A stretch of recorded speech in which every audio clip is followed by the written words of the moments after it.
Assalamualaikum warahmatullahi wabarakatuh. Hari ini kami akan membentangkan tajuk iaitu profesional dalam pendidikan awal kanak-kanak. Sebelum itu saya ingin memperkenalkan terlebih dahulu ahli kumpulan saya iaitu Nur Alia Safia binti Ahmad Safari, nombor ID KBJ 2108-10383. Seterusnya yang kedua ialah saya sendiri, Siti Fauzana Risha binti Muhammad Hadisham, nombor ID KBJ 2108-10737. Seterusnya yang ketiga ialah Nurul Ain Soleha binti Jaafar, nombor ID KBJ 2108-10420.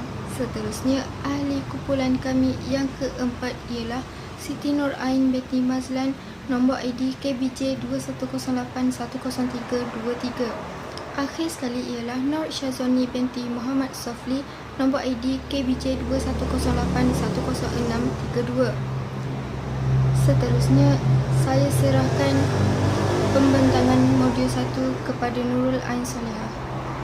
Mutlaka ialah sebuah permainan yang boleh meningkatkan stamina, pupuk sikap sabar, semangat. Okey, selain itu mutlaka juga boleh meningkatkan lagi persefahaman antara kumpulan. Okey, permainan ini memerlukan masa selama 2 jam 30 minit. Okey, untuk objektif permainan ini pula boleh meningkatkan tanggungjawab yang telah diamanahkan.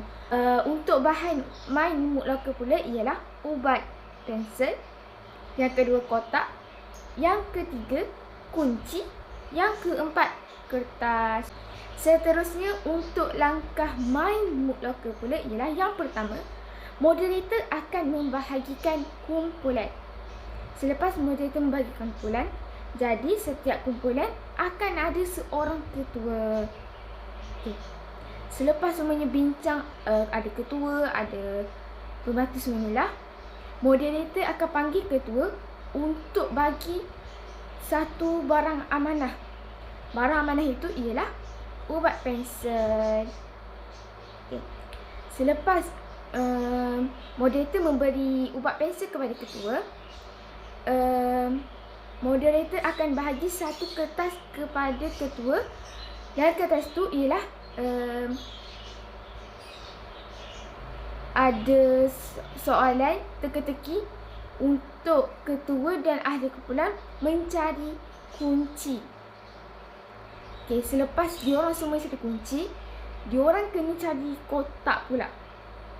Selepas diorang cari kotak, diorang perlu buka setiap kotak. Contoh, diorang jumpa kotak tu dekat pokok satu, kunci diorang tak lepas. Kemudian diorang perlu cari kotak lain pula. Okey, selepas diorang cari kotak yang sesuai dengan kunci diorang, diorang akan nampak satu kertas di dalam kotak tersebut. Kemudian dalam kotak tu ada satu kertas. Kertas tu dalam ia ada tulisan. Tulisan tu ialah cabaran yang perlu diorang lakukan. Okay. Contoh cabaran yang ada dalam kertas tu ialah diorang perlu jerit hey hey hey 5 kali di pokok yang ketiga. Jadi diorang perlu jerit selama hey hey hey 3 kali untuk menyelesaikan cabaran tersebut. Selepas diorang melakukan cabaran itu, mereka perlu pergi ke moderator dan ia perlu cakap kepada moderator itu yang diorang telah melakukan cabaran tersebut. Kemudian moderator akan minta ubat pensel dengan ketua. Jika ketua itu tidak menyerahkan ubat pensel, maka diorang dikira kalah, kerana ubat pensel ialah barang amanah. Jika mereka melakukan cabaran dan barang amanah mereka telah patah atau hilang, mereka akan dikirakan kalah. Okay. Antara refleksi untuk permainan mutlaka ialah sikap tanggungjawab antara ketua dengan ahli kumpulan. Okey, kan diorang kan kena cari kunci, cari kotak. Jadi kat situ kita boleh tengok kerjasama antara ketua dengan ahli kumpulan. Okey, yang kedua pula, sikap kesabaran untuk mencari kotak dan cabaran. Dah lah kena cari kunci, lepas tu kena cari kotak pula. Lepas tu kalau jumpa kotak yang salah, kena cari kotak yang lain. Jadi kat situ kita boleh melihat dalam game Mooklokers, boleh tengok sikap kesabaran antara ketua kumpulan dengan ahli kumpulan. Seterusnya saya Modul yang kedua. Aktiviti yang kedua, Straw Tower. Masa yang diambil adalah 45 minit. Aktiviti ini merupakan aktiviti yang memboleh membina kesabaran untuk menghasilkan sesuatu. Objektif adalah meningkatkan keyakinan kendiri. Senang sahaja dengan menggunakan straw dan selotip. Langkahnya amat ringkas dan mudah sahaja. Yang pertama, moderator akan membahagikan kumpulan. Yang kedua, setiap kumpulan akan mempunyai seorang ketua. Yang ketiga, membina sebuah menara dengan menggunakan selotip dan straw sahaja. Bangunan yang dibina mestilah dibina dengan keadaan kukuh dan tinggi. Refleksi bagi Straw Tower adalah keyakinan diri untuk membina menara straw dengan menggunakan straw dan selotip. Kesabaran untuk menjadikan menara straw di dalam keadaan yang kukuh. Sekian daripada saya. Seterusnya saya serahkan kepada Alia Syafiah. Terima kasih Siti Nurhai atas penjelasan tersebut. Seterusnya, saya akan menjelaskan modul yang ketiga, iaitu kapal karam.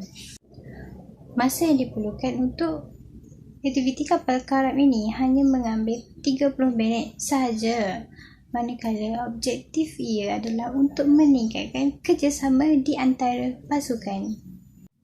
Okey, aktiviti atau langkah untuk main game ni senang je. Yang pertama, kita akan dibahagikan kepada beberapa kumpulan.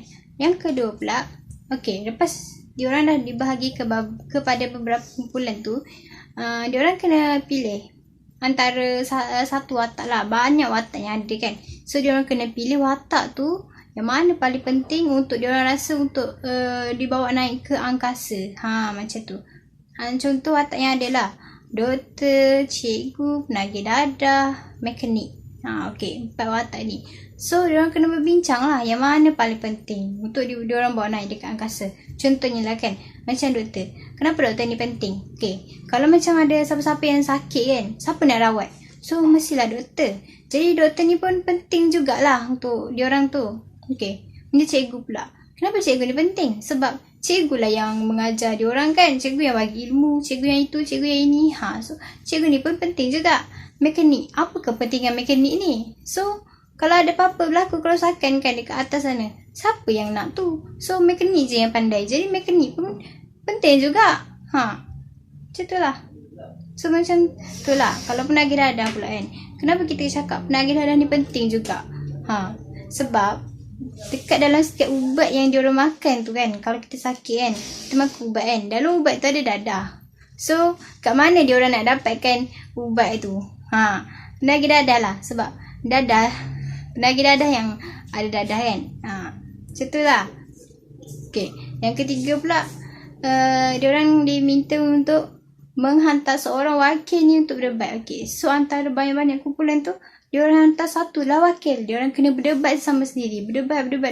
Kenapa watak yang diorang pilih tu, kenapa yang tu penting? So diorang kena berdebat. Kenapa kan? Yang terakhir sekali, yang keempat lah. Kumpulan yang tak mampu nak berdebat ni, automatik dia akan kalah. Macam tu. So yang mana yang mampu bertahan sampai akhir tu, dialah pemenangnya. So macam tu je lah game dia. Senang je. Sebenarnya game ni banyak sangat watak dia. Banyak gila, tapi saya dah lupa dah apa dia. Sebab saya pernah main dah game ni dulu. Jadi saya inspirasikan balik lah dalam ni. Banyak sangat ada watak dia, tapi saya dah terlupa. Jadi saya boleh bagi 4 contoh tu je. Refleksi yang kita dapat dalam game ni adalah yang pertama, kita melatih seseorang peserta tersebut untuk yakin dalam setiap keputusan yang mereka buat. Yang kedua pula, kerjasama di antara ahli pasukan dengan ketua pasukan itu untuk menyumbang idea sesama sendiri. Seterusnya, saya serahkan modul yang keempat kepada Nur Syazwani. Modul yang keempat iaitu keupayaan pertahanan diri, iaitu aktiviti imbangan kasih. Aktiviti ini mengambil masa lebih kurang 30 minit. Aktiviti ini melibatkan aktiviti secara berkumpulan.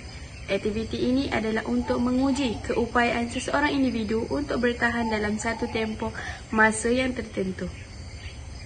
Objektif aktiviti ini ialah untuk meningkatkan keupayaan pertahanan dalam diri setiap peserta. Selain itu, melahirkan semangat kekitaan dalam diri peserta dan juga meningkatkan kesedaran bahawa pentingnya semangat kerjasama dalam kumpulan. Bahan-bahan yang diperlukan ialah hanya surat khabar sahaja. Langkah aktiviti ialah mula-mula facilitator membentangkan kertas surat khabar di atas lantai, dan yang kedua, semua peserta dikehendaki berdiri di atas surat khabar. Dan yang ketiga, facilitator akan mengoyakkan sedikit demi sedikit kertas surat khabar tersebut. Dan yang keempat, peserta tidak dibenarkan meletakkan kaki di tempat yang tiada surat khabar. Dan yang kelima, peserta akan berbaut antara satu sama lain supaya tidak terjatuh. Dan yang terakhir sekali, peserta yang terjatuh dari pelukan dikira batal. Refleksi untuk aktiviti ini ialah semangat keupayaan pertahanan dalam diri dalam kumpulan dan juga semangat juang yang tinggi untuk mempertahankan diri. Kesimpulannya ialah semua aktiviti yang kami ciptakan ini boleh dimainkan di tapak perkemahan. Seterusnya, aktiviti ini juga melibatkan kemahiran motor halus. Aktiviti ini juga dapat meningkatkan keyakinan diri seseorang. Sekian, terima kasih.